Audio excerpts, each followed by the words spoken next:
Week 11, Overview, Introduction to the Southern Renaissance. We spent Unit 1 on the Middle Ages, but now we begin a whole new phase of history, the Renaissance movement. The Renaissance started with a new attitude towards learning, which is known as humanism. That's a term that means different things to different people these days. We'll need to examine it carefully before we can use it appropriately, especially since humanism meant one thing in Italy and another very different thing in the lands north of the Alps. Italian humanism was shaped by Italian geography and culture. England and France had been developing strong national identities over the centuries, but what we call the Holy Roman Empire had become more fragmented over time instead of less. The tensions between popes and emperors divided states and divided cities. The cities of Italy were growing increasingly wealthy because of merchandise from exotic lands, using trade routes that had been opened up as a result of the Crusades. Their citizens jockeyed for position and power, and were always looking for new ways to gain prestige. Rich men commissioned expensive projects to impress their neighbors, creating a whole new market for art and architecture. The demand for art found a ready supply. Many of the greatest artists who have ever lived emerged during this short history. Your children will be learning about Leonardo, Michelangelo, Donatello, Raphael, and we don't mean the Teenage Mutant Ninja Turtles by the same names. These are just four of many geniuses who changed the face of art forever in the 15th and 16th centuries. So, let's dive into the Renaissance. It all begins with what can be a controversial concept, humanism. What do we mean by this term? According to one secular encyclopedia, humanism was a program of study rather than a unified philosophy. It stressed the studia humanitatis, or humanities, which included grammar, rhetoric, that's the art of persuasive argument, poetry, history, and moral philosophy. It was designed to make the Christian well-rounded and virtuous. That's what World Book says. We've come a long way since the day when humanism was supposed to make Christians more virtuous. Today, I would say that secular humanism is a greater threat to Christianity than Marxist atheism, which martyred so many millions of believers in the 20th century. We have to ask ourselves, can anything good come out of humanism? The answer, as a matter of history, is yes. The humanism of the Southern Renaissance, which we will be studying for the next few weeks, did lead directly to the secular humanism that's such a problem today. But the humanism of the Northern Renaissance produced a quite different fruit. Biblically speaking, humanism can be divided into two major categories. For our studies, we call them Psalm 8 and Romans 1 humanism. Psalm 8 asks, "What is man that you are mindful of him? The Son of Man that you care for him? You made him a little lower than the heavenly beings and crowned him with glory and honor." This kind of humanism marvels at the image of God revealed in humanity. The psalmist, King David, was amazed at how God has elevated mankind. Everywhere he looked, he saw things God has placed under human dominion. God commanded Adam to take dominion over the world he made. Biology and chemistry and engineering are all examples of ways that people can fulfill that command as they learn how to master their environment. But there's another kind of humanism, which we call Romans 1 humanism. Paul writes of God's wrath against men who suppress the truth. For although they knew God, they neither glorified him as God nor gave thanks to him, but their thinking became futile and their foolish hearts were darkened. Although they claimed to be wise, they became fools and exchanged the glory of the immortal God for images. These two scriptures show us two ways of looking at man. We can humble ourselves before our Creator and be lifted up, or we can exalt ourselves and earn his wrath. In general, the Southern Renaissance movement exemplified Romans 1 humanism. Artists looked to newly recovered pagan ideas of man as the measure of all things to inspire their artistic creations. Their works portray an exalted, idealized human beauty, often in the nude. These works were typically commissioned by worldly, wealthy men who wanted to impress their neighbors or their subjects with expensive art. With all this, however, we should note again that humanism in Renaissance Italy was not the secular humanism of today. This wasn't long after the Middle Ages, and most humanists of this period professed full belief in God. They didn't start by denying the existence or authority of God, but the logical end of Romans 1 humanism is necessarily secularism. The Italian humanists moved God to the background so that they could place man at the center of the stage. Even when they're trying their hardest to glorify God, they relied on visual images rather than his holy word.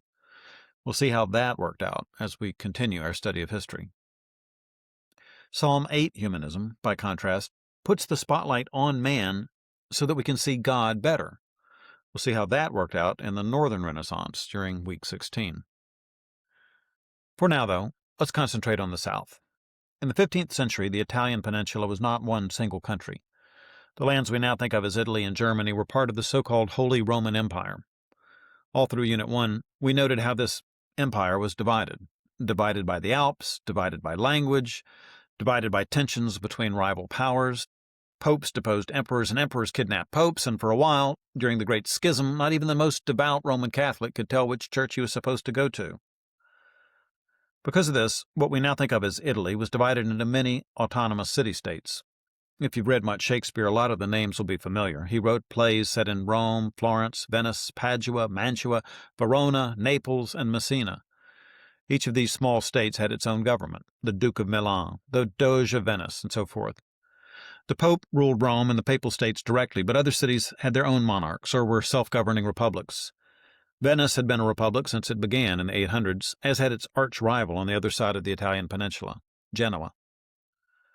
These autonomous cities were constantly pulled back and forth between loyalty to the Pope and the Holy Roman Empire. Citizens were divided over the issue. Those who supported the Pope opposed those who supported the Emperor. They call themselves the Guelphs and the Ghibellines, but it's a lot easier to remember them as the Church Party and the Imperial Party. The rivalry between parties was nowhere greater than in Florence, which was a republic. Citizens voted for their leaders, so party spirit ran high. When the Guelphs finally defeated the Ghibellines in battle in 1289, the Guelphs in Florence split into new parties, the Black Guelphs and the White Guelphs, and they just picked up with a whole new quarrel. In a republic like Florence, party politics played out in actual parties. Wealthy citizens tried to impress their neighbors by throwing lavish entertainments. One reason they built such magnificent palaces was to impress others into voting them into power. In the early 1400s, the Medici family turned their family business into the largest bank in Europe. That wasn't enough for Cosimo de' Medici, though. He wanted to rule his hometown, too. The ruling faction in Florence ran him out of town in 1433. Well, 1 year later, that group lost its grip on power, and Cosimo returned to Florence in triumph. He essentially ran the Republic for the next 30 years until his death. Cosimo loved good art and architecture, and he used it to maintain his position of power. The money he poured into art helped fuel what may have been the greatest art explosion in history. He was just one of many patrons of the arts, however. His son Lorenzo exceeded him in both power and artistic glory. There were many other rich men who paid for expensive projects for these reasons. Soon the wealthier cities of Italy were bursting with the latest art. And what art it was! The art of the Middle Ages was dedicated to the glory of God. Saints were painted on gold backgrounds that symbolized eternity. Circular halos set them apart from the real world. The new artists of the Renaissance put them into perspective. People marveled at this new invention, this three-dimensional view.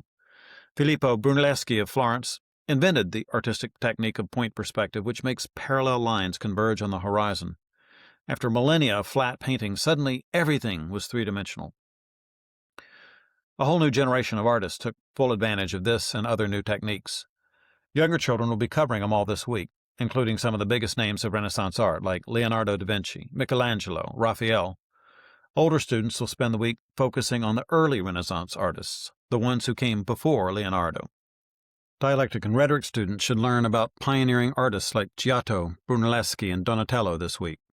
Giotto came very early. He was the most important painter of the 1300s, but that was a full century before the Renaissance really went into high gear. Before his time, Italian painters followed the Byzantine style, which intentionally emphasized the eternal by showing subjects flat on a gold or colored background. Giotto painted solid, natural-looking forms, real-world forms that cast shadows, not shining figures bathed in light. Brunelleschi was the first great Italian architect since Rome fell.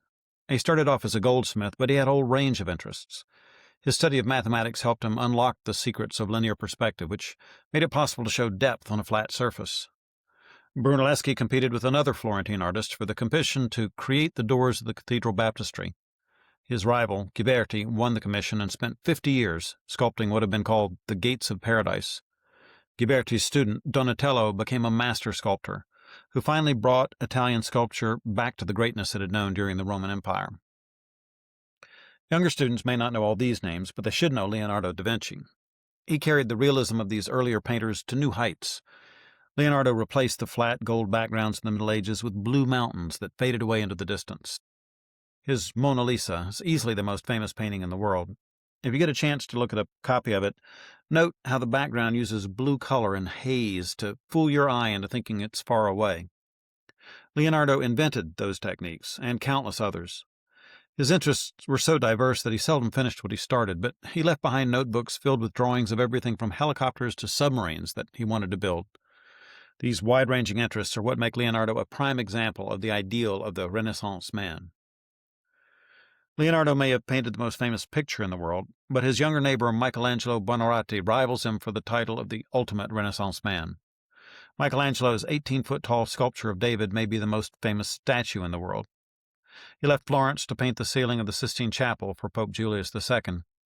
That project took him 4 years and includes one of the world's most recognizable images, God reaching out his hand to touch the finger of the newly created Adam. These famous names and pictures are just the start of a whole new era of invention and expression. It's an important period to study. Most historians believe our modern era began here. If we want our children to really understand the world they live in today, let's help them figure out the Renaissance.